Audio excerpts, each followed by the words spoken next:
Ya, Assalamualaikum warahmatullahi wabarakatuh. Kembali lagi bersama kami, saya Ari dan Pak Gusino di konten Bimang Talks ya. Nah, Bimang Talks ini adalah konten yang membahas isu-isu kekinian, isu-isu yang ramai dibicarakan oleh orang-orang ya, dengan secara ilmiah dan juga secara hikmah gitu ya. Makanya kita akan mengundang para narasumber yang secara pakarnya emang oke gitu ya, dan juga secara ilmuannya juga mantap gitu ya. Nah, sekarang kita masih sama Pak Agustino di episode ini. Kita akan membahas tentang larangan. Kenapa sih itu makanan dan minuman itu dilarang ditiup ya Pak ya? Karena emang kalau kita lihat sekarang, pagi orang tua zaman sekarang tuh udah mungkin informasi sekarang udah mudah ya. Jadi ketika mungkin banyak baca-bacaan bilang bahwa wah, kalau ngeliat anaknya lagi makan minum nggak boleh tiup gitu. Nggak boleh. Atau misalnya saya beberapa waktu lalu juga baca, oh kalau minuman tuh kan secara kimianya H2O air, ketemu ketemu hembusan dari mulut kan ya, karbon dioksida gitu ya, terus jadi asam.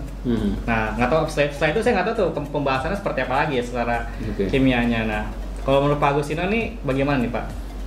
Pembahasan ini. Ya, jadi terkait meniup makanan dan minuman itu kan ada ya larangannya dalam sebuah hadis ya, bahwa Rasulullah melarang kita untuk meniup ya minuman dan makanan yang panas.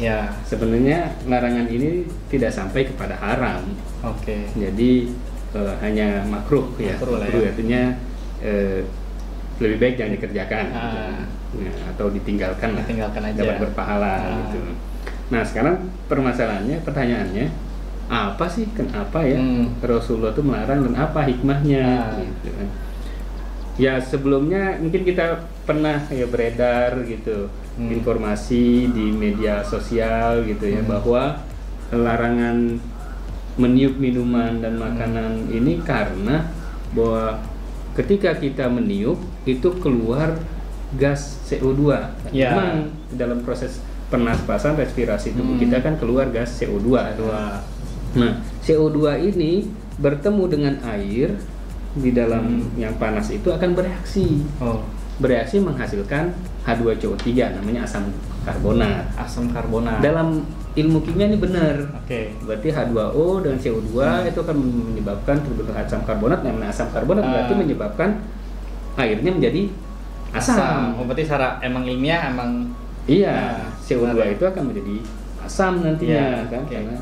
Nah, terus kemudian ketika kita minum air yang mengandung CO2 ini yang sifat asam ini, sehingga kita akan mendapatkan penyakit asam lambung nanti. Asam lambung. Karena benar nggak tuh Pak? Minuman itu jadi asam kan? Iya benar. Ya. Apakah sekarang begitu secara ilmiah? Nah, sampai di sini, kita perlu bahas lebih dalam gitu kan. Tadi bahwa CO2 bereaksi dengan H2O membentuk asam karbonat, betul. Tapi apakah akan menyebabkan penyakit asam lambung? Itu yang jadi permasalahan. Kenapa demikian? Karena yang kita sering minum sendiri, orang sehat misalnya minum air jeruk lah kan, lemon, dan itu lebih asam daripada asam karbonat. Atau ya buah-buahan yang lain lah, sirsak gitu ya, nanas itu lebih asam lah gitu. Nah, harusnya kalau seandainya permasalahannya asamnya, maka buah-buahan tadi itu dibanding dengan asam karbonat tadi jauh lebih berbahaya, karena tingkat keasamannya lebih tinggi, pH-nya akan lebih rendah daripada itu semua. Nah, ini jelas salah. Jadi kenapa salah? Karena dalam tubuh kita sendiri ya ada asam lambung, yaitu di jaringan ventriculus itu lambung ini sendiri itu memproduksi getah lambung. Nah, getah lambung ini ada asam klorida, HCl tuh ya. HCl. Jadi dalam tubuh kita ini ada HCl, asam kuat, yang sangat berbahaya kalau seandainya ada di tangan kita nih. Tapi di lambung kita itu luar biasa.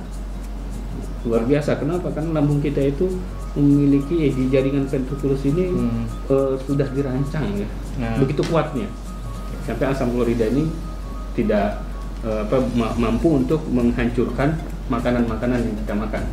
Jadi memang fungsinya untuk itu protein, lemak dan sebagainya dihancurkan. Dan asam klorida ini yang berperan. Nah, sehingga kalau seandainya kita mendapatkan asam kali karb apapun gitu, itu tidak akan mempengaruhi karena di dalam tubuh kita sendiri ada sistem keseimbangan asam. Jadi kalau terlalu asam nanti akan dinetralkan. Kalau ada basa akan dinetralkan. Itulah sistem tubuh kita itu sangat kompleks tapi sangat keren banget ya. Keren, seimbang sekali. Gitu. Bahkan kalau misalnya hasil itu kena kulit itu bakal melepuh Pak atau perih banget. Itu ya kalau kita pernah lihat pembersih kerak. Kerak kamar mandi itu pakai. Oh iya benar, panas, perih gitu. Tapi di perut kita malah daya tahannya luar biasa. Ini ya.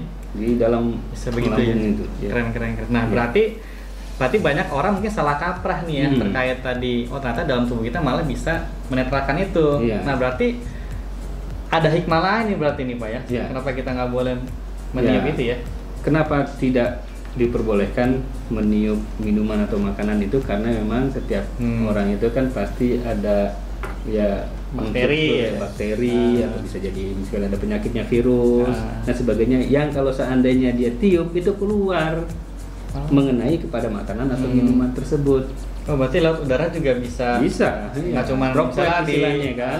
Nah sekarang ini kan nggak sekali ya di di kondisi wabah virus corona ini gitu kan, sangat menjadi isu kan.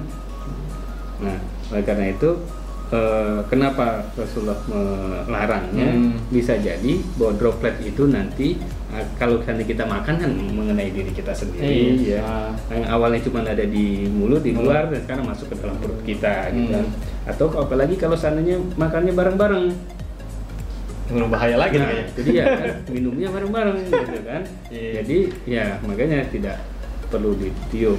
Kemudian hikmah yang lain ya ini menunjukkan kalau seandainya kita tiup kan dia pengen banget cepet-cepet kita memakannya gitu kan.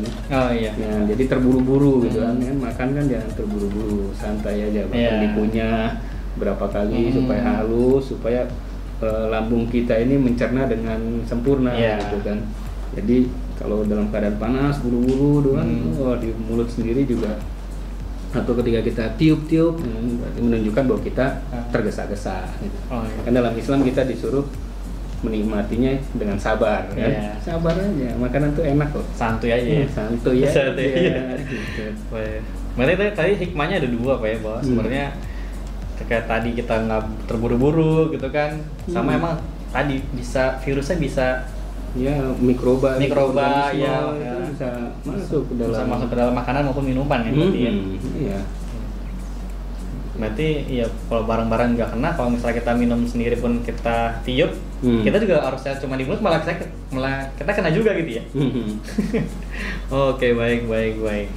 Nah itu sahabat Wiman, kita sudah mendengar kenapa sih ada larangan makanan dan minuman itu nggak boleh tiup ya, dan juga ternyata ada hadisnya juga ya terkait hal tersebut, dan juga hikmah-hikmahnya tadi kita bisa ambil bahwa apalagi di masa pandemi ini sangat berbahaya ya. Jadi nggak cuma lewat cairan dari bersin, batuk gitu ya, tapi juga dari udara bisa menyebar juga gitu ya. Nah itu kenapa Rasulullah sudah mengetahui makannya jangan-jangan ya dengan kapasitas beliau yang luar biasa gitu. Baik Pak Agustino, terima kasih banyak penjelasannya terkait pembahasan kita pada kali ini.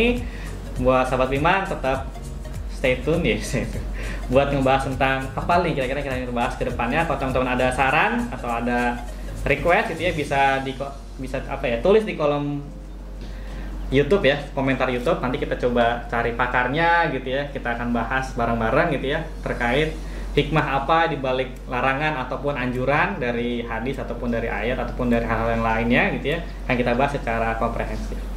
Terima kasih banyak buat teman-teman semuanya. Sampai jumpa. Jangan lupa di subscribe dan di like, share, and comment. Terima kasih. Assalamualaikum warahmatullahi wabarakatuh. Waalaikumsalam warahmatullahi wabarakatuh.